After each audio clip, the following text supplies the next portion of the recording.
Welcome back to our channel. In this video, let me teach you on how to add apps to Taskbar shelf on Chromebook. I'll show you two methods on how to do it. First, you can add the apps from the launcher. Click on the circle icon on the lower left part of the screen. Then navigate to the app that you want. Let's say this app right here.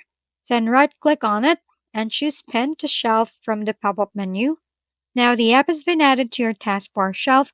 Second is to add it from the app itself. What you need to do is to open first the app that you want for it to appear on the shelf, like the app right here. Next, right-click on the app's icon in the shelf, then choose Pen from the pop-up menu, and that's about it. And that's it for today's video. This has been your go-to channel for gaming content, Gaming Family. Don't forget to like, subscribe, and leave your comments below.